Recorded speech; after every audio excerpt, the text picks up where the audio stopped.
Hello बच्चों, स्वागत है आपका एक बार फिर से आपके अपने यूट्यूब चैनल विपिन विद्यालय फॉर एंट्रेंस एग्जाम प्रेप, जिसकी ब्रांच ऑफलाइन हम लोग बहलोलपुर में ओपन किए हैं।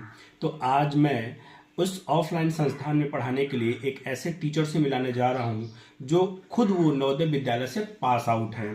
तो आइए हम आपको इंट्रोडक्शन करवाते हैं। Here is the Anshika Prajapati. तो let's start guys. Okay, one. Hello everyone, I am Ansika. I will go to teach math. Maths. तो अंशिका जी, स्वागत है आपका एक बार फिर से हमारे चैनल पे। और चूंकि आप हमारे ऑफलाइन टीचर भी हैं, तो क्या आप बता सकती हैं कि चूंकि आप नवोदय विद्यालय में पढ़ चुकी हैं, नवोदय विद्यालय से आप पास आउट हैं, तो कुछ नवोदय विद्यालय के बारे में आपको बताना है, ठीक है ना। पहले तो आप ये बता दीजिए कि आपका एडमिशन जब हुआ था नवोदय विद्यालय में, तो वो किस सत्र में हुआ था। 2014, में हुआ था आपका। और पास आउट कब आप हुए थे। 2021. 2021। तो क्या आप मुझे बता सकती हैं कि जो नवोदय विद्यालय में जो एंट्रेंस की प्रक्रिया जो होती है, क्योंकि एडमिशन, पहले तो आप ये बता दीजिए मुझे कि एडमिशन किस किस क्लास में होता है नवोदय विद्यालय में। 6th, 9th and 11th. अच्छा, 6 और 9। तो जी बताइए अंशिका जी, एंट्रेंस एग्ज़ाम के लिए क्या क्या प्रिपरेशन करना पड़ता है। आपको maths, hmm reasoning and Hindi. अच्छा, रीजनिंग, मैथ्स और Hindi. 40 marks reasoning, 20 marks maths और 20 मार्क्स हिंदी की आती है। तो आप चूंकि मैथ्स पढ़ाएंगी, तो क्या लगता है आपको कि मैथ्स पढ़ाने में कुछ डिफ़िकल्टीज होती है कि आराम से बच्चे कर लेंगे, अगर आप बच्चे चाहेंगे तो। नहीं, बच्चे चाहेंगे और टीचर भी चाहेंगे तो हो जाएगा। कोई प्रॉब्लम नहीं आएगी। चलिए ठीक है। चूंकि आप नवोदय विद्यालय में पढ़ चुकी हैं, तो फैसिलिटीज़ के बारे में बता सकती है। जैसे आप मान लीजिए कि क्लास 6 में आपका एडमिशन हो गया, तो कक्षा 6 से लेके कक्षा 12 तक उन बच्चों को क्या क्या फैसिलिटीज़ मिलती है, लाइक पेन, कॉपी या अदर एसेसरीज उन्हें कह लीजिए आप। जी बताइए। मेरे हिसाब से बच्चों को सब कुछ मिल जाता है। उनको घर से किसी भी चीज़ की ज़रूरत नहीं पड़ेगी। पूरे 6 to 12 तक आपको आपकी बुक्स मिलेंगी, आपकी नोट्स बुक्स मिलेंगी, आपको पेन मिलेगा, आपको ड्रेस मिलेंगे और आपको शूज भी मिलेंगे, सॉक्स भी मिलेंगे, सब कुछ मिलेगा। आपको खाना भी मिलेगा और आपको यहाँ तक कि आपका डेली यूज का भी मिलेगा प्रोडक्ट सारे, जैसे साबुन हुआ, तेल हुआ, आपको सब कुछ मिल जाएंगे। तो चलिए, आपने तो वैसे बता दिया है हमें कि सब कुछ फ्री तो होता है, ठीक। अब आइए डिस्कस कर लेते हैं कि वहाँ के कुछ पढ़ाई लिखाई के बारे में बात हो जाए कि वहाँ की शिक्षा दीक्षा कैसी है। तो क्या आप मुझे बता सकती हैं कि जो कक्षाएं सुचारू रूप से चलाई जाती है, उनकी भाषा कैसी रहती है। हिंदी भाषा रहती है या इंग्लिश भाषा रहती है, सीबीएसई पैटर्न रहता है कि कौन सा पैटर्न रहता है, एक बार उस पर ज़रा प्रकाश डालिएगा। हाँ, वो पूरा सीबीएसई पैटर्न ही रहता है पूरा। आपको सीबीएसई पूरी एनसीईआरटी बेस्ड होती है। आपको टीचर बताएंगे, मतलब बताने का तरीका उनका हिंदी में ही रहेगा। आपको मतलब हिंदी इंग्लिश मिक्स रहेगा।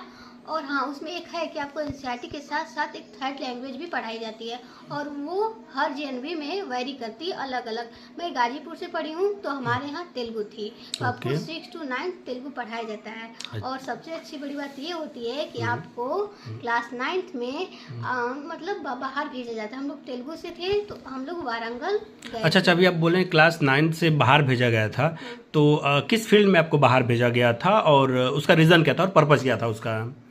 उसमें पर्पज ये था कि हम लोग तेलुगु पढ़े 6 to 9th। तो 9th में वहाँ से बच्चे तेलुगु से, मतलब हम लोग आंध्र प्रदेश से ही बच्चे आए थे। और हम लोग भी बच्चे यहाँ से गए थे ताकि हम लोग वहाँ के लोकल लोगों से मिल सके, वहाँ से मतलब वहाँ का कल्चर सीख सके। कल्चर और कम्युनिकेशन वाली बात है कि बहुत अच्छे तरीके से हम लोग उसको देख पाए और कर पाए, अब अच्छे तरीके से समझ पाए।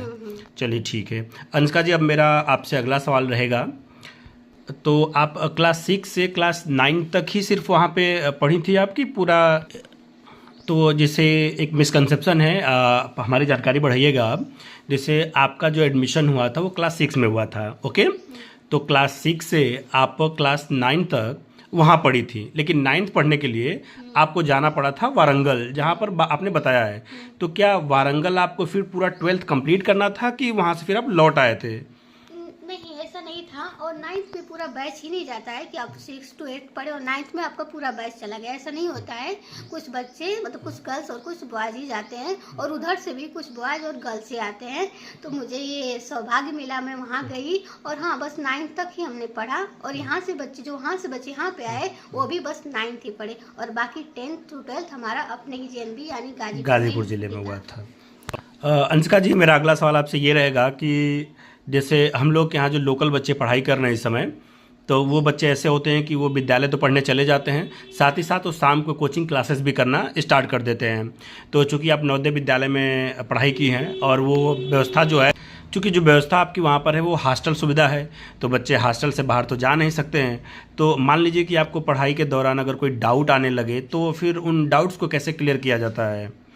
डाउट्स के लिए आप टीचर से पूछ सकते हो। मान क्लास चला, आपको क्लास के बाद भी अगर चाहिए तो हम लोग का क्लास चलता था 1:30 बजे तक। उसके बाद हम लोग अपना लंच करते थे, रेस्ट करते थे और शाम को 1 घंटे हम लोग का रिमीडियल चलता था। उस रिमीडियल में मतलब ये रहता था जो बच्चों का वीक पॉइंट है और जो बच्चा किसी सब्जेक्ट में वीक है तो उसमें पर्सनली टीचर से जान सकता है, टीचर पढ़ा सकते हैं। तो अगर आपको कोई भी डाउट हो तो आप उसे 1 घंटे में आराम से टीचर से पूछ सकते हैं। आपने अभी एक वर्ड जिक्र किया है, रेमेडियल। तो बहुत सारे बच्चे ऐसे होंगे जो रेमेडियल का मतलब नहीं जान पा रहे होंगे। तो रेमेडियल का मतलब मैं आपको बता दे रहा हूँ, जिसे हिंदी में हम लोग उपचार कहते हैं। मतलब किसी बच्चे को किसी सब्जेक्ट में अगर किसी प्रकार का भी डाउट आता है तो वो अपने टीचर से पूछ सकता है, इसी को रेमेडियल कहते हैं। और इसे as per term of psychology में इसे एक शब्द और बोला जाता है, स्कार्फ फोल्डिंग, जिसमें हम बच्चों को हेल्प कराते हैं। ठीक है ना? तो आइए अगला सवाल पूछते हैं अंशिका जी से। 1 तो बताइए, ये मेरा लास्ट क्वेश्चन रहेगा कि अगर मैं या आप नवोदय विद्यालय से कक्षा 12 पास आउट कर लेते हैं तो क्या लगता है कि आगे चल के मुझे उसका क्या लाभ मिल सकता है? जो भी मैं नवोदय विद्यालय में पढ़ा हूँ, क्या मेरे एकेडमिक सेशन के लिए काम आएगा? क्योंकि कक्षा 12 के बाद सभी लोग सोचते हैं कि मुझे कहीं ना कहीं जॉब मिल जाए, तो उस पर थोड़ा सा आप बताइए। अब आपको ये रहता है कि आप छोटे पर से 6 to 12 आपके बेसिक मजबूत हो जाता है। आप मतलब बेसिक पे वर्क कर लेते हैं, आप यहाँ तक पढ़ लेते हैं। गांव में तो मुझे नहीं लगता है इतनी अच्छे से स्टडी हो पाती होगी। आपको वहाँ पे एक ग्रुप मिलता है, आपको क्लासेस भी ग्रुप में, आप हॉस्टल में भी आप रह रहे हो, डॉर्मेट्री में भी, तो आपको बहुत सारे ग्रुप मिलते हैं, आपकी पढ़ाई अच्छी हुई रहती है। तो आपको 12th से निकलने के बाद अगर आप किसी एग्जाम की प्रिपरेशन भी करते हैं तो मतलब आपका जो और बच्चों से आप थोड़ा आगे रहते हैं, क्योंकि आपको बहुत सारी जानकारियाँ पहले से मालूम रहती है। आपको मैथ्स का कंसेप्ट, इंग्लिश का कंसेप्ट और सब कुछ पता रहता है। ये कह लीजिए कि आपका बेसिक इतना मजबूत हो जाता है कि हमको अलग से बहुत ज़्यादा विशेष तैयारी करने की जरूरत नहीं पड़ती है। हम मतलब उसको अच्छे तरीके से आपको बेसिक चीज की तैयारी नहीं करनी पड़ती है। बाकी जो उस एग्जाम के रिगार्डिंग जो भी चीजें आएगी उसकी प्रिपरेशन करना पड़ेगा, मेहनत करना पड़ेगा, पर आपको बेसिक नहीं करनी पड़ेगी। आपको बहुत नॉलेज रहता है या टीचर बताएंगे तो आप और बच्चों की अपेक्षा बहुत जल्दी उसको पकड़ लेंगे। चलिए अंशिका जी, बहुत बहुत धन्यवाद। आप नवोदय विद्यालय से पास आउट हैं और आपने नवोदय विद्यालय के बारे में बहुत सारी जानकारियां हमें दी। उम्मीद है ये बच्चे, तो जैसा कि मैंने बताया आपसे कि आप पास आउट हैं और बहुत अच्छा काम भी करती हैं और बहुत ज़्यादा मेहनती हैं। और मेहनती का मतलब जितने बच्चे वहाँ पे जाते हैं वाकई बहुत ज़्यादा मेहनती बच्चे होते हैं। और हाल ही मुझे ये जान के बहुत ज़्यादा खुशी हुई कि आपका CGL प्री क्वालिफाई किया आपने, वो भी फर्स्ट अटेम्प्ट में। तो नवोदय विद्यालय में पढ़ने का फ़ायदा तो बिल्कुल है। तो बच्चों, आपको ऐसे टीचर से पढ़ने का मौका मिल रहा है जो खुद JNV विद्यालय से पास आउट हैं, फर्स्ट अटेम्प्ट में उन्होंने CGL प्री क्वालिफाई किया हुआ है। तो चलिए आज के लिए बस इतना ही करते हैं और अंशिका जी का एक बार धन्यवाद करते हैं। आज के लिए बस इतना ही करते हैं। Thank you, have a nice day बच्चों। थैंक यू सर, आपने मुझे इस काबिल समझा। और हाँ, कोचिंग स्टार्ट हो रही है बहलोलपुर में 16 मार्च से, तो आप लोग जुड़ना ना भूलें कोचिंग के लिए। Thank you.